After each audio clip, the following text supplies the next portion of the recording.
Olá, seja bem-vindo ao programa Essência. Aqui as suas perguntas serão respondidas. E eu já te convido para que você possa clicar no link que está na descrição do vídeo para assistir a esse sermão muito, mas muito especial. Aqui nós temos o pastor José Santos, que é o pastor aqui da Igreja Adventista do Sétimo Dia do JVV.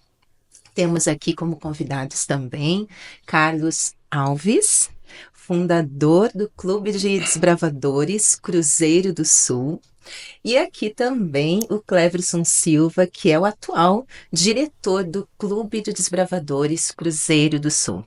Sejam bem-vindos. Obrigado. Obrigado.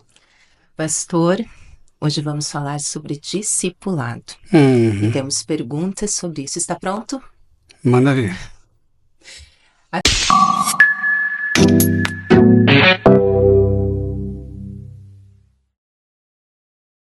A primeira pergunta aqui é, Pastor Santos, o discipulado pode ser através de exemplos, considerando que me considero uma pessoa tímida na aproximação? Interessante essa pergunta, porque a pessoa tímida, ela foi intimidada. Eu fui intimidado, eu era tímido. Nem coragem eu tinha de pregar. E o meu discipulado foi através da minha mãe e de dois pastores especiais, pastor Nelson Wolff e o pastor Otávio Fonseca. Eles nem souberam disso, mas eles eram minha referência. Por exemplo, o pastor Otávio, eu dizia assim, eu quero sempre usar um sapato limpo como o pastor Otávio usava. Um terno bem passado, uma camisa passada, pela forma em que ele se apresentava diante da igreja. Ele me discipulou. O pastor Nelson, a leveza do ministério. Então você nem precisa chegar na pessoa e dizer, olha, eu estou aqui porque eu quero ser um discípulo seu. Não, observe. Eu só observei. Recebi da minha mãe questões espirituais e desses homens como ser um homem, como ser um pastor. Meu pai não parava em casa, então eu não tinha como tê-lo como modelo por tudo o que aconteceu. Mas esses homens acabaram dando aquilo que eu precisava. Pastor Otávio e Pastor Nelson. O Nelson já faleceu. O Pastor Otávio está vivo, mora aqui. Eu estava escrevendo uma carta para dizer isso para ele e acabei não mandando, mas eu quero, pessoalmente, fazer logo uma visita para ele para que ele saiba disso. Falei alguma coisa no passado, mas não entrei em detalhes de como ele foi importante para mim. Então não importa se você é tímido ou não. Observe. Tem muita gente boa que você pode olhar e dizer eu quero fazer igual essa pessoa. Então não há desculpa. Deus coloca pessoas que vão fazer diferença em nossa vida, no discipulado. Sendo um discipulador sem perceber. Deus faz assim. Obrigada, pastor. Entendeu? Carlinhos, sua pergunta. Pastor Santos, eu às vezes fico preocupado e me pergunto algumas vezes. Eu tentei fazer com a minha família, com meus filhos, procurei fazê-los discípulos, não meus discípulos, mas discípulos de Deus. Fiz aquilo o melhor que eu pude fazer, que eu achei ou que eu achava que podia fazer. Durante muito tempo nós frequentamos a igreja juntos. Mas hoje o meu filho mais velho não quer mais saber da igreja. Não quer que fale de Deus. Parece que desacreditou de Deus. Pergunto, será que eu errei em algum momento? Aonde foi que eu errei? Se isso tem uma explicação, Tem. como discipulador, Tem como sim. discipulado. No Éden, Deus perdeu 100%. E quando Jesus esteve aqui, ele perdeu 10% do grupo de discípulos. Onde foi que Deus errou? Onde foi que Jesus errou aqui? Eles são perfeitos, não erraram. Escolhas e consequências. Sim. Deus deu a você e a mim o direito de escolher, e eu vou escolher. Sim. Você pode fazer tudo certo, mas os filhos olham e dizem, eu não quero isso para mim. Eu creio que no teu caso, Carlinhos, tem muito a ver com a raiva de Deus por ter perdido o que ele perdeu. Vai passar. Questão de tempo. Eu acredito. Não vai ficar muito tempo assim. Mas não se culpe. Sim. Não. Isso acontece. Se num ambiente perfeito como o céu apareceu o pecado, e aí? Não vai voltar mais, mas apareceu. Sim. Então não se culpe. Só ore, só clame. Por amor a você, Deus está cuidando dele. Se Satanás o acusá-lo de estar cuidando de alguém que não quer nada com ele, ele diz, por amor ao meu servo, Carlinhos. Tua fidelidade vai impactar o seu filho. Não desista. Senhor, cuide dele até ele tomar uma decisão. Não desista. Temos orado sempre. Ele vai voltar. Minha mãe não deixou de orar pelos meus irmãos. E o último voltou. Então, não perca a esperança. Ah, eu fiz algo. Não. Nem sempre. Às vezes faz, às vezes não. Sim. Deus não fez nada de errado, perdeu. Jesus não fez nada de errado e perdeu. Então, diga, Senhor, eu tenho esperança de que um dia isso vai mudar. E Ele vai fazer. Amém. Tudo que Deus faz é para salvar. Vai fazer o que for necessário, porque Ele quer Ele de volta. E Ele vai voltar. Amém. Eu creio nisso. Muito bem. Cleverson, por favor. Acho que para conversar um pouquinho, né, sobre essa questão do discipulado, pastor, a minha pergunta é assim: eu trabalho bastante ali com jovens, com adolescentes que não tiveram e não têm o privilégio de ter um pai Carlinhos que discipula e um pai, uma família que não coloca ele nos caminhos de Deus. E assim, o maior desafio é como discipular sem ter uma referência de discipulado. É mais difícil, mas a tua referência, aliás, é o próprio Deus. Eu vejo isso pelo seu filho. Ele ama a Bíblia. Ele ama a Bíblia. Quem passou isso para ele? Foi você? Você entendeu isso aqui? Joãozinho, entendi. E ele explica para você. Não é eu entendi sem dar motivos. Ele explica por causa disso. Ele não está apenas lendo ali por ler. Ele sabe o porquê. Ele entende o que significa aquilo. Ele vai internalizando e uma hora vai... Então você não teve a referência. A referência é o próprio Deus. Ele faz isso. Ele se torna pai para quem não tem. Ele faz isso. Ele foi meu pai. Esses pastores que eu olhei e eu não falei, olha, eu vou seguir esse, foi naturalmente. Eles foram referência para mim. Entendeu? E Deus vai dar para você outras referências. A tua filha está aí, rapaz. Ela trabalha para a igreja, está ali. Cuidando de uma área fundamental. O seu menino também é questão de tempo. Louve a Deus. Vai acontecer. O importante é que você tomou a decisão. O importante é que você quer ser uma referência e você está sendo para quantos meninos e meninas aí. Eu falei agora, ao sair de lá, falei, olha, a igreja está preparada. Se ninguém quiser ser diácono, se ninguém quiser ser líder, tá tudo certo, a igreja não vai parar. Chama os adolescentes, o Unplugged e os jovens. Eles tocam essa igreja melhor do que a gente. Sim. Eu não sei mexer direito nesse negócio aqui, eu só sei ligar e olhar o WhatsApp. Eles pegam isso daqui, eles fazem algo fantástico aqui. Coisa que eu não sei. Então, essa geração é melhor do que a minha. A igreja está segura. Essa é a igreja de Deus, Ele está preparando líderes. Eu digo, a igreja de Deus não é a igreja de Jovem, a igreja adventista é uma igreja de Deus. Deus está colocando liderança aqui dentro. De uma hora para outra vai fazer assim, ó, puf. Em 4 anos eu vi uma geração sair do zero e eu vi a transformação nessa geração, aqui dentro. Eu vi. Foi o início, meio e fim. Eu vi. Eles estão preparados. Para mim, ó, eu falei que tinha que fechar o sermão, porque eu nem pregaria. Foi tudo muito legal. Aquelas pessoas tocadas pelo batismo, a decisão, os aventureiros, desbravadores, a música que eles tocaram, cara. Cara, aquela música lá me fez chorar. Maravilhosa.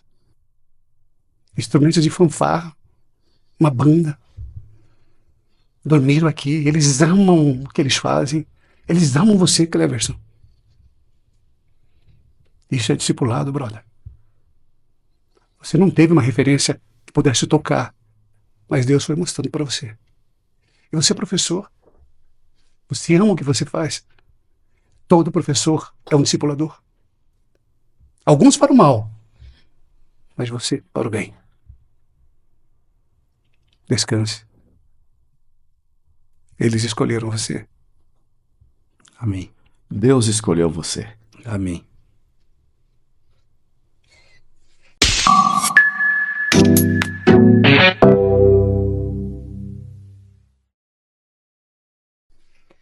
Pastor, nós vamos mudar um pouquinho o roteiro. Então, tudo aqui que já foi falado, já falou sobre a essência do sermão.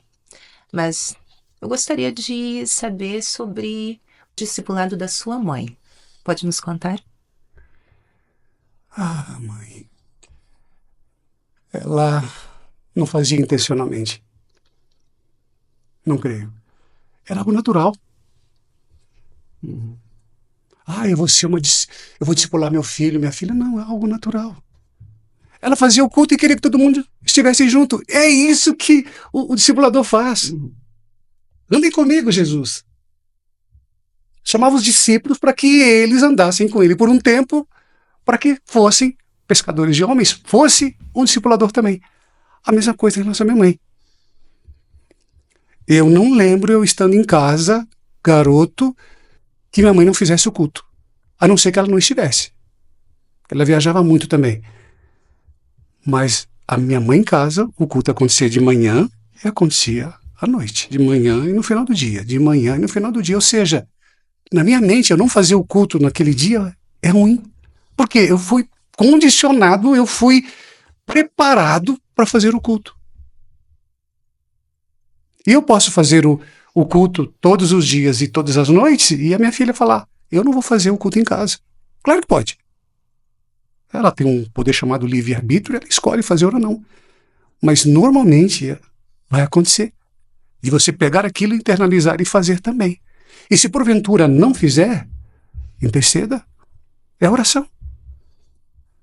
Você tem que dar motivos para que Deus atue em favor do seu filho ou da sua filha. Ele está longe de Deus, mas por amor a ele e a você que intercede, Deus vai cuidar, vai proteger até ele voltar para casa. É tempo, eu tenho certeza que volta. Você não pode abandonar, mas se você ora pelo filho, o Senhor cuida. Eu costumo dizer que chega um momento em que Satanás chega para Deus e fala, ei. Deliberadamente ele fez uma escolha, ele pertence a mim. Ele está no meu time, por que está abençoando a ele? Aí eu posso imaginar Deus olhando assim, dizendo, não é por ele. Ele não merece. Pelo Carlinhos. Deus é incrível. Enquanto o Carlinhos estiver orando, intercedendo pelo filho, Satanás não tem força contra ele. Porque não é por ele, é por você, é por amor a você e pelas orações que você entrega a Deus. Então não deixe de orar. Minha mãe nunca deixou de orar por ninguém. Falando com meu irmão ontem, o Jacques, ele falou assim, eu estava em casa, eu via a mãe orando, e eu ficava pensando assim, ela não está bem, ela estava esquecendo as coisas. Quero ver se ela vai acertar o nome de todo mundo. E ele me disse ontem, meu irmão, ela lembrava o nome de todo mundo, dos netos, dos bisnetos, ela orava por todo mundo. Mesmo não tendo, como é que fala? A mente dela não estava brilhante como no passado. Limitações. Mas ela orava por todo mundo, é como se o Espírito Santo falasse, ora por fulano, por fulano, por fulano, por fulano, por fulano, por fulano. E ela ia atrás. Aqui, e orando por todos eles. Você acha que eu não fui abençoado por isso? Por que a Lindsay está viva? A Lindsay só vive hoje por causa da minha mãe. Se não fosse a minha mãe, eu não teria a Lindsay. E a minha única filha. A oração de uma mãe nunca se perde. Ela pode morrer. Oração não. Porque Deus sabe o que é ser mãe. Ele sabe. Ele sabe. Ele viu a mãe dele lá, embaixo da cruz, enquanto ele estava sendo crucificado. E ele esqueceu de todo mundo, mas não esqueceu dela, que eu digo de todo mundo, ele não tinha como olhar para todo mundo, ele estava sofrendo, mas ele olhou para ela e disse para João, tá aí a tua mãe. E o dom profético diz que ele providenciou tudo para que João pudesse sustentar a mãe dele. Não tem como esquecer da mãe. Você ficou 9 meses ali no corpo dela. Estava junto. Você comeu o que ela comia. Não tem como. E a Bíblia diz assim, pode a mãe esquecer seu filho, mas o Rei do Universo não esquece, porque ele sofre junto. Ele sabe o que a mãe passa. Ele sabe. Ele a fez.